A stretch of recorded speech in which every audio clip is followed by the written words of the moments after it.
Hay que Caraguatatupe. Ese es un clásico para mí. Sí, Hay que Caraguatatupe sí, es cuando uno muchas veces, sin pensar, sin analizar mucho, en nuestro afán de querer ayudar, sí. nos metemos con todo y sin analizar mucho en algún problema En caliente nos grosso, metemos en... grosso, ¿sí? Mm, En algún problemón, ¿verdad? mm, Del cual no podemos salir sin consecuencias.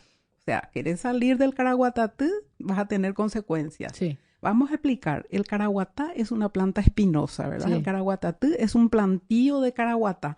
Vos te metés con la adrenalina allí y para cuando la adrenalina bajó, ¿cómo salís de ahí? Sí, No vas a salir sin sin un buen rasguños. raspón. Claro. Sí, Entonces, un poco es eso, esa comparación, ¿verdad? Te sí, metiste en un problemón, sí. no vas a salir sin No vas a consecuencia. salir ileso. No, de alguna cosa te va a salpicar en ese intento de que pretender salir de Mm, eso en lo que te metiste sin analizar mm, mucho, ¿verdad? ujú. Eso es, hay que caraguatatup.